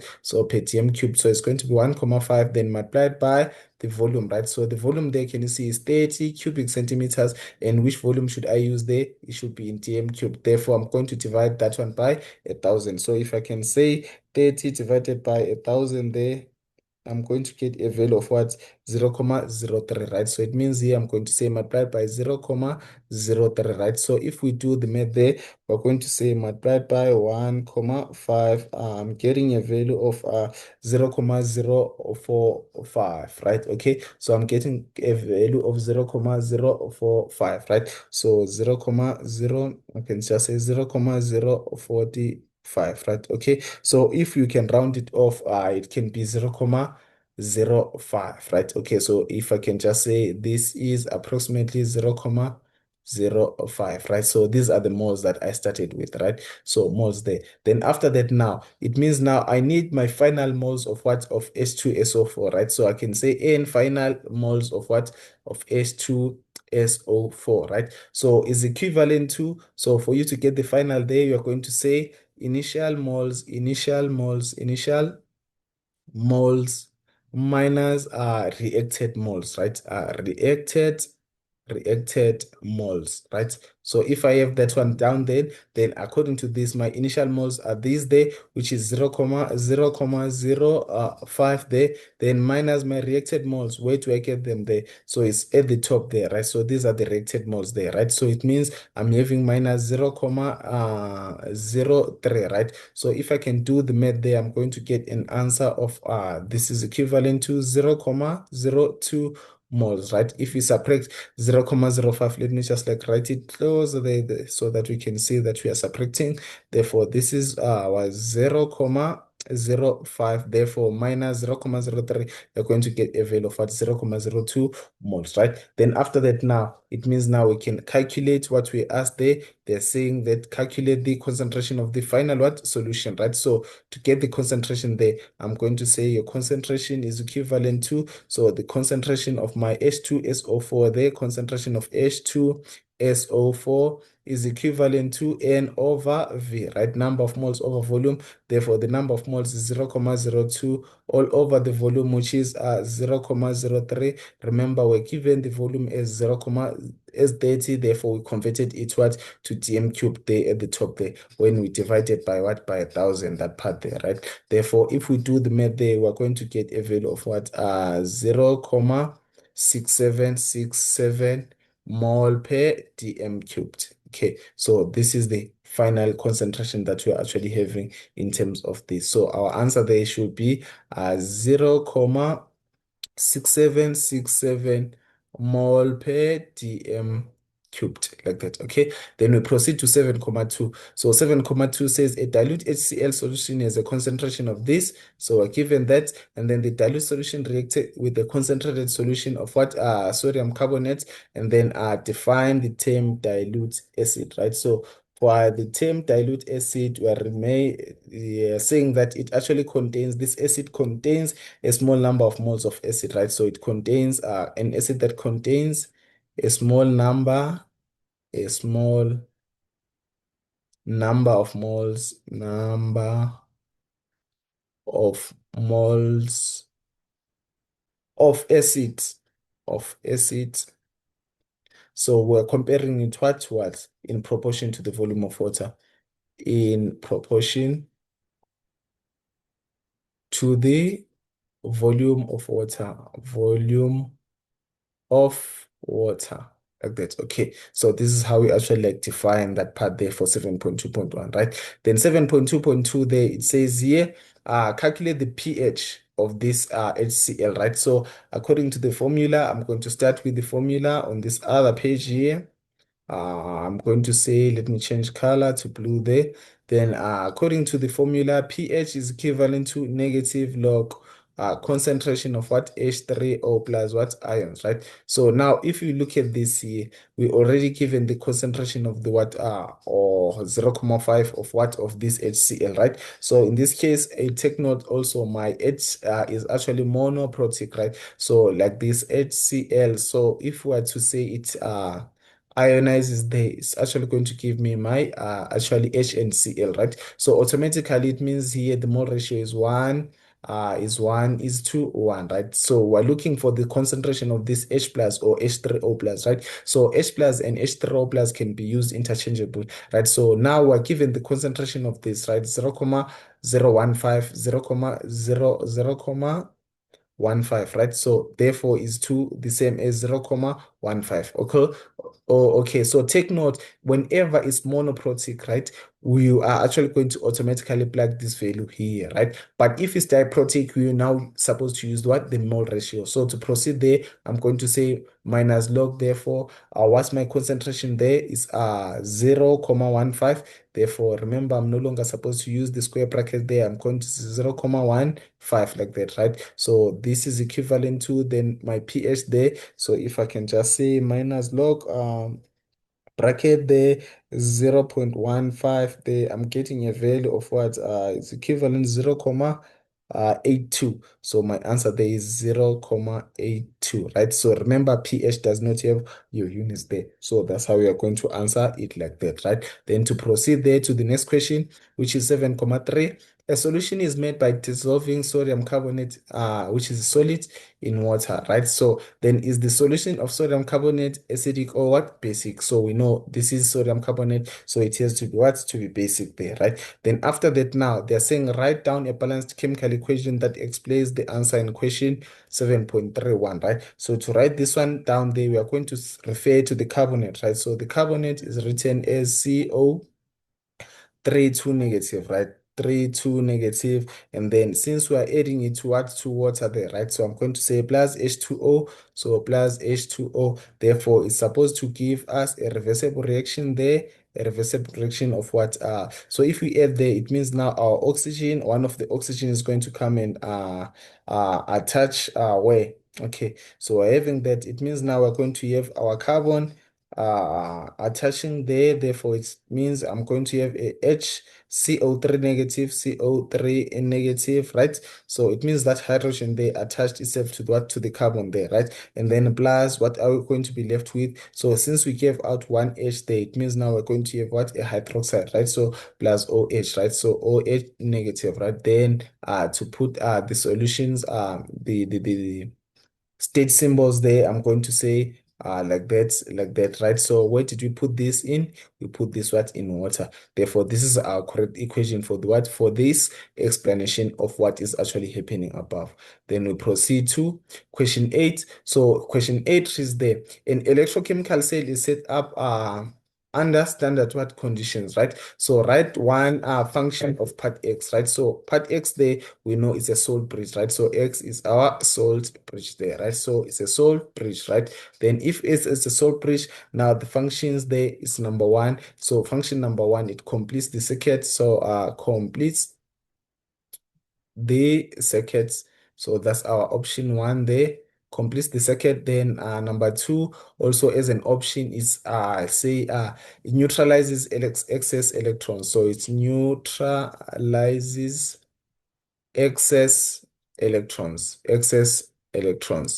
like that. So this is what we're having. Then we can also add another point. So it means here it actually provides a path for the movement of ions, right? So it also provides a path for the also movement. Allow me to use MVT, movement of what? Of ions, right? Ions, right? So we are supposed to just pick one from these: completes the circuit or neutralizes excess electrons. Then number three, it provides a path for the movement of what? Of ions, right? Then to proceed to 8.2 then. So 8.2 says which electrode of the cell is an anode, right? So we're looking for the anode there, right? And then write down copper or He, right? So in terms of this there, we are supposed to refer to our tables there to make it easy. Let's just like quickly go through the table there. So what are we given? We're given our copper and our He, right? So copper and our He. Let's look for copper there. Okay, this is my copper there, right? With a positive 0.34. And then also, what am I looking for? There is actually going to be my zinc. Is it zinc? Let me just like confirm there. Silver. So it's actually a silver there. It's silver 0.80. Okay, so this is my silver there, right? Okay, so these are the ones that are actually highlighted that we're looking for there, right? So according to this, it means this one there is actually going to be my anode, right? So this is going to be my anode. So my copper is going to be my anode, and then this one is actually going to be my what? My cathode, right? Okay, so like that. So the more positive it is, it becomes a cathode, and then the more negative it is, it's going to be what? Less positivities, it's an anode, right? So according to this here, we asked what? Write an electrode that is an anode, right? So in terms of this, our anode there, according to this already, we said is what? Is copper. Therefore, our answer there should be what? A copper. So our anode there is actually our copper. Okay, and just write it on the side. Therefore, it's Cu there. That's the answer. I write down the name or formula of the electrolyte in the copper half cell, right? So it means we're focusing on this half cell there, right? So usually whenever we're having here, it means here they are what our sulfate there, right? They are our sulfate there, right? So two negative there, this is our sulfate, right? So it means now for our copper half cell, what is actually going to happen there? It means now the electrolyte that is actually going to be used there is actually what our copper sulfate, CuSO4, like that, right? And then the silver electrode again. So here, if we were to use our nitrate, maybe NO3 negative, so NO3 negative. So it means this one is going to be our what? Our silver nitrate. So I'm going to say HeNO3, right? HeNO3, right? So we're going to have our nitrate then. Then to proceed to 8.4, it says write down the balanced net cell equation for the above cell, right? So for me to write this one down there, it means now what I'm supposed to do is to start with that equations. So I'm just like taking these equations there, this one and that one there, right? So I'm going to start with the one for copper. So I'm going to say my copper there was Cu2 plus then plus 2 electrons to give me a reversible reaction of Cu, right? So to give me Cu, then my silver there was my He plus then plus an electron there to give me a reversible reaction of what? Of silver, which is my He, right? So according to this, we already said this one is going to be my anode, right? My anode like that, okay? Then this one is going to be my cathode, right? So remember what we do with the anode, right? We flip it. Why do we flip it? Because now oxidation takes place at the anode, right? So oxidation, how do you define oxidation? It is the what? The loss of electrons, right? So in terms of this, it means it's gaining electron. Therefore, to show an equation that indicates the loss of electrons is going to be Cu to give me Cu2 plus Cu2 plus sorry, Cu2 plus not 2U plus Cu2 plus Cu2 plus what? 2 electrons, right? So this is what is going to happen at the anode there, right? So just to rewrite that one, anode there. So what is happening at the anode? This is what Cu, then to give me Cu2 plus Cu2 plus Cu2 plus 2 electrons, right? Then what is actually happening at the cathode there? We're going to write it as this. So what I'm having there, I'm going to say my He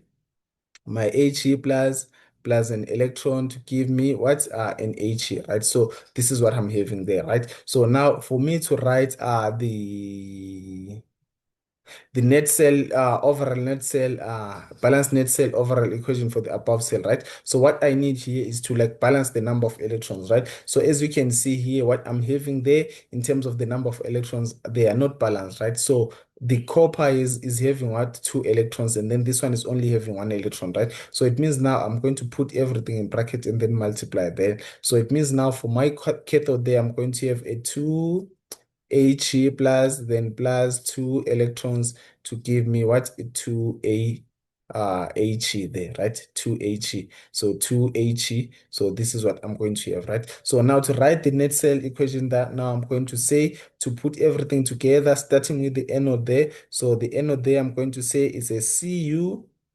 Then I'm going to add this one here. So after that, I'm going to say Cu plus 2He plus then plus how many electrons? 2 electrons, right? To give me, then I'm going to go back to the anode and finish whatever is on my right there. So it's Cu2 plus 2 electrons, then plus again at the bottom there. What are we having there? We're going to have 2He like that, right? So now in terms of the number of electrons now, we are actually going to not include them because they cancel out each other like that, right? So the final equation there that we're going to have there is going to be what? Cu plus 2He plus 2He plus, and then to give me a Cu2 plus 2He like that, right? So this is the final one there that we're going to have there. So this is where you're going to get all your marks. So write down your balance. So it's balanced like that. Can you see the number of electrons are also what? Balanced. Then after that 8.5 there says allow me to just like divide that small space there. So for 8.5 okay, then I'll use a different color. So for 8,5, it says they calculate the EMF of the cell, right? So the EMF of the cell is equivalent to E theta cell, right? So according to this, take note of this. We are going to write this as it is, right? So it says here E theta cell is equivalent to E cathode minus E anode, right? So I'm going to write that one down as it is. So I'm going to say my E theta cell there. E theta cell. So E theta cell is equivalent to E theta for the cathode, right? E theta cathode. Take note, do not write E cat. Okay, so E theta a naught like that. Okay, so please write it in full. Write it in full. So therefore, my value for the a naught there is actually, I mean, 0,80, and then I'm going to say minus for the this one 0,3 for it was a positive, right? So just had to look at those values. We're having silver and what's okay, copper. So can you see these are the values that I'm using there? Let me just like use a black there to highlight. So these are the values that I'm using: a 0,34 for the anode and then a 0,80 for the cathode, right? So these are the values there. So if I do my math there, I'm going to get a value of 0,46 volts. Okay, so take note, your E theta cell is always going to be a positive value. So if you get a negative value, just know you made a mistake. Just erase and start all over there. Okay. So then 8.6 says the standard conditions under which this cell operates, right? So we need the standard conditions, right? So standard conditions that we actually have here is going to be temperature. Okay, so I'm going to say temperature. Okay, I need to be specific, right? So here is actually what, 25 degrees Celsius, or if you want Kelvin temperature is equivalent to 298 what kelvins, like that, right? Then also we need the concentration, right? Concentration. So what concentration there? I'm going to say 1 mole per dm cubed. Right, that's the concentration that we need there. We need the temperature at 25 degrees or 298 kelvins, and then the concentration at 1 mole per dm cubed. So those are the conditions that we're looking for. Then to proceed to question 9 there, it says the simplified diagram below represents an electrochemical cell used for the purification of copper. So we're purifying copper. According to this, let me just label these terminals. So the longer one there, this longer line is going to be my positive, and then this shorter one is going to be my negative, right? So now, state the energy conversion that takes place in this cell, right? So the energy conversion there is from electrical energy to chemical. So electrical to chemical. So I can just say electrical to chemical, right? Okay, electrical to chemical. So that's my energy conversion, right? Then after that, define the term electrolyte. So an electrolyte is a solution that conducts electricity. Okay, so I can just say a solution that conducts electricity, electricity. Okay, how does that it do that? Through the movement of ions, through the movement of ions, movement of ions, like that, right? So this is our answer there. A solution that conducts electricity through the movement of ions.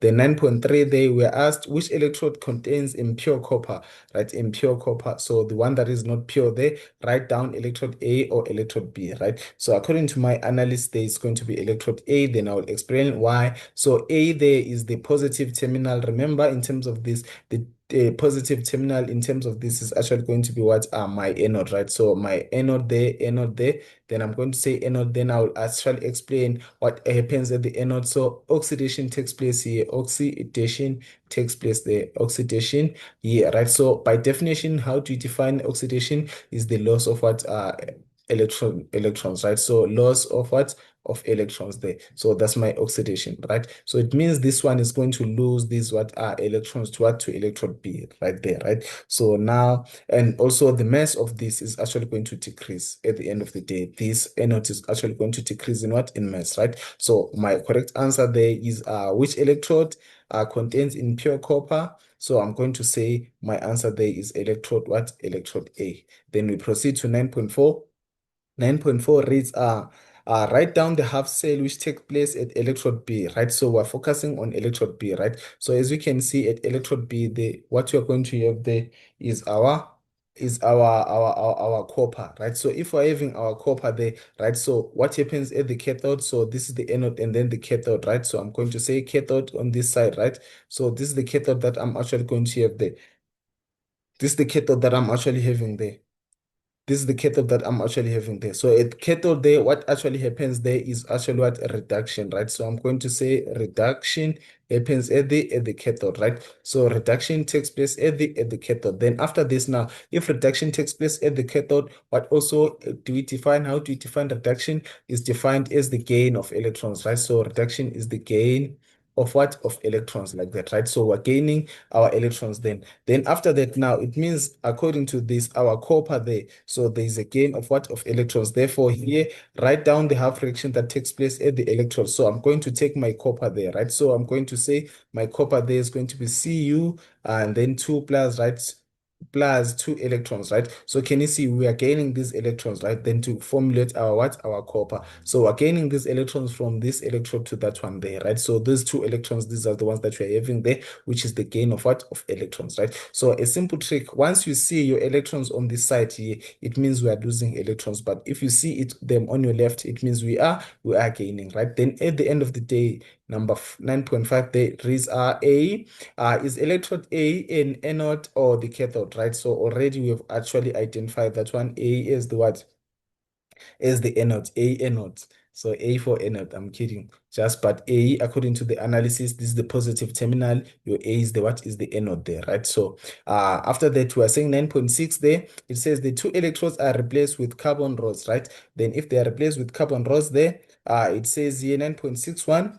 Write down what will now be observed at electrode A, right? So here at electrode A, here we usually see gas bubbles that are actually going to formulate around this one, right? So in terms of this, since we're having our chlorine there, I'm going to say this chlorine gas is actually going to what? To formulate at electrode what? A.